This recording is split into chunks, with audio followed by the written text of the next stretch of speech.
Shelley Carney here with New Mexico Day Trips, and we're here at the Las Golondrinas Renaissance Fair for the first day of the Ren Fair.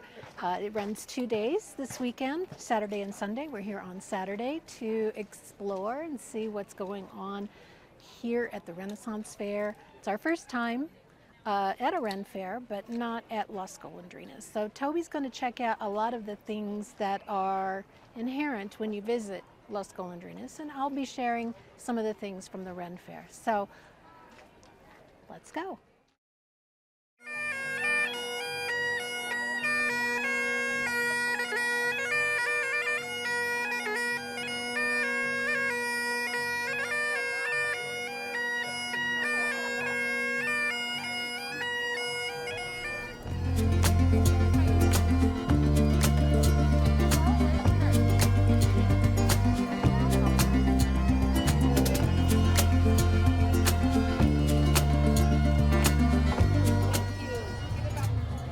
So there's a lot of great products for sale at all of the booths. This one has leather goods.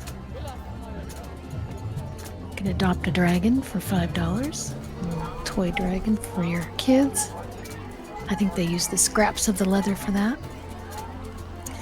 So a lot of people there that day under the cottonwood trees and the tents watching the performers. This was the end of their show. They were just finishing up.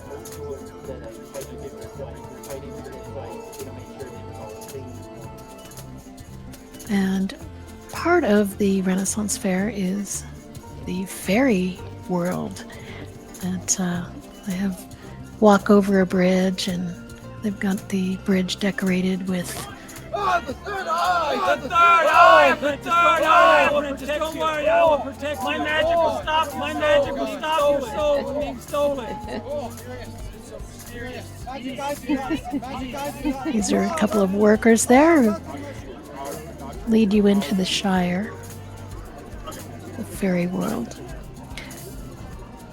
There was several of those young women wearing mushroom type costumes. Just like a mushroom hat and dress. Lots of children having a great time. They had face painting and all sorts of things that were perfect for little girls who wanted to wear their fairy wings. This was where you could tell the troll a joke and get across, or you would have to give him a tip if you didn't have a joke to tell him. And I thought it was interesting that they put water down on the side, so you had to go over the bridge or get your feet wet. This young lady was doing acrobatics with the, I don't know what you call it, the ropes or the curtains or drapes, and then again with the hoop.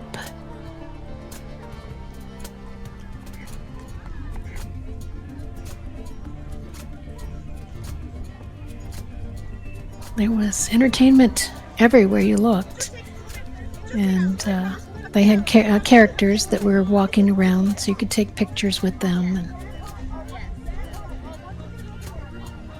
this one was a rock, igneous rock.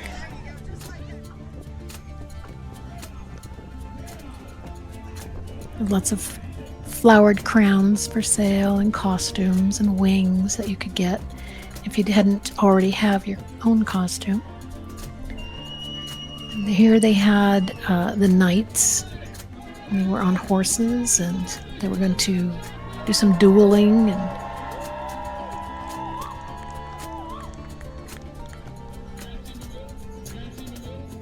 they had a tent set up for the king and the queen and their court, where you could go and talk to them.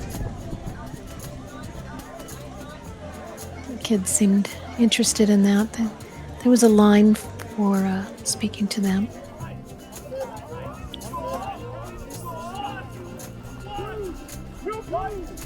Let's see, kind of a mixture of people in kilts, people in old-time dress, fairies and elves, and lots of different kinds of booths. This was a booth that sold aromaware jewelry. You could put essential oils in the vial or on a lava rock to have it scented. Again, very different costumes.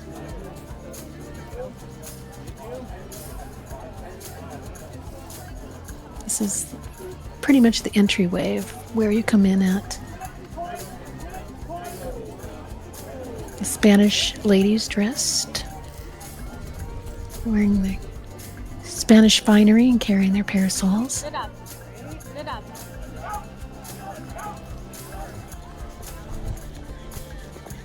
This is the line to get in that we saw as we were leaving.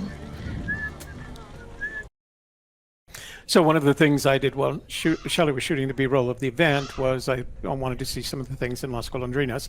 This is the gift shop, which, by the way, has some of Jason's work and some of Sean's work in it. It's a very nicely laid out gift shop.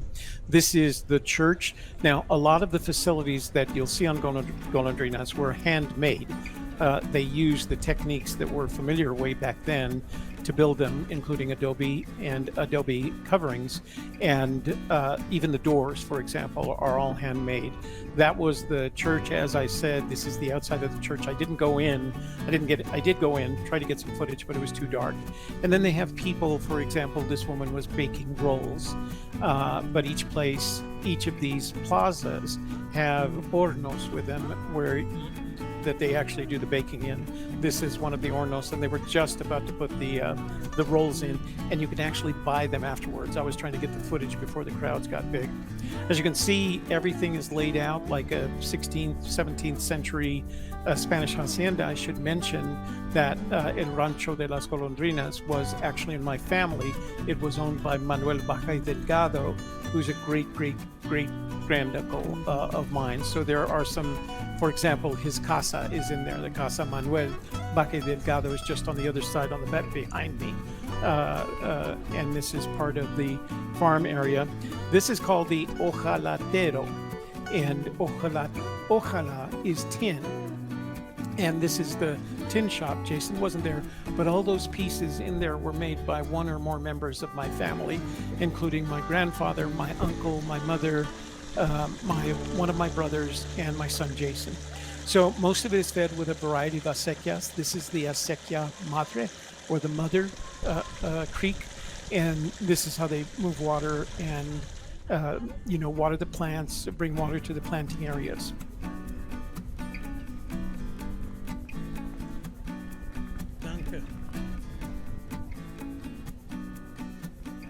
These houses are wooden construction. The fields are already laid out, and they do have a harvest festival where you can go and join in the picking of a pumpkin, your own pumpkin that you can take home with you. So they're very good about actually raising these crops, and they have people that work on. This is my favorite place. It's the blacksmith shop. I actually did a series of videos, one of which was an artist who worked in this particular blacksmith shop. And again, it's all original. There is no modern technology in there. This is the field that leads up to La Escuela, the school where the children that were on the Rancho would get their education. And again, this was 17th century. This is the old mill. They grind wheat here to produce flour, and they use the flour to produce bread. As a matter of fact, you can buy a bag of the flour in the gift shop if you want to make your own bread. This is one of the houses, but on the front of this particular house, there's a tower that, as you can see, has gun slots. So they use this tower to keep themselves safe, protect themselves from raiders, and the raiders could be Native American raiders, or they could be Mexican raiders, or they could be other, by this time, criminal Hispanics, right? So they had to build their own protection. Each one of them has the big patio plaza that are surrounded by the working houses. When you first walk into the facility, one of the things that's going to greet you is this wonderful garden with not only flowers, but bouquets of various herbs and things that you would eventually add in your cooking. What amazed me is that they even used the administration facility to put some of the Renaissance Faire shops in.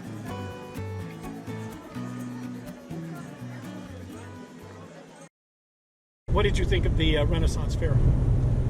Well, it was my first time at a Renaissance Fair, and I'd seen them on television and in movies and stuff, so I kind of knew a little bit what to expect, but I was just thinking they would be in like old-timey dress, but there was also like a bunch of fairies and pirates and mermaids and like Robin Hood, and there was the Shire, you know, they had the hobbits, and they had elves, and people were just, you know, wearing a lot of different costumes, whatever they had that they enjoyed dressing up as. So that was kind of cool, and I didn't realize it was going to be that varied, so that was nice.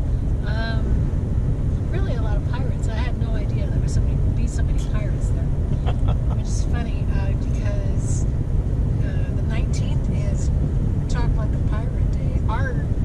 So I guess that was good timing for that. Definitely something to check out, but of course they have them all over the United States and probably Europe as well. I think a lot of these people, they said, came from Colorado. So yeah, but Las Golondrinas was an interesting place to hold it because it's so spread out. You know, you had to walk a ways to see everything. So be prepared for that. It's dirt tracks. So if you're planning on bringing small children in strollers, make sure it's one of those that has the big wheels that can handle going off road. If you're bringing old people, you know, let them know to wear really stable, comfortable shoes, have a walking stick or cane or walker or something to help them if they're not really steady on their feet because it's uneven surfaces there. So just keep all that in mind and make sure you drink plenty of water because it always gets pretty warm in the middle of the day. We had a great time, and look forward to doing it again sometime in the future. It was a lot of fun. The only thing I would add is that if your intent is to enjoy the Hispanic History Museum that is Las Golondrinas, don't pick an event day, because most of the locations, most of the things that you'd want to see were closed or inaccessible. I did get to see some of the things that I wanted to see, but they do pretty much close up Las Golondrinas and turn it over to these various events. So that's the last piece of advice. So, but go do it. As a matter of fact, if you're in a place where they're planning a Renaissance Fair, and I always feel like they're in spring and fall, but if you're in one of those locations, go try it out and do yourself the favor of going in costume. And it's all very lighthearted, right? It's everybody's in like very good spirits, very lighthearted, a lot of jokes, and it was a lot of fun. And bring some money to tip people with, because there's a lot of buskers and minstrels, and they put on little shows and all kinds of fun things for the kids, and so bring, you know, a few dollars to tip people with. Yeah, that's a good idea. I rarely carry cash with me, so I felt guilty about reporting them. Yeah. Okay. That's all we have for our show. Thanks for joining us.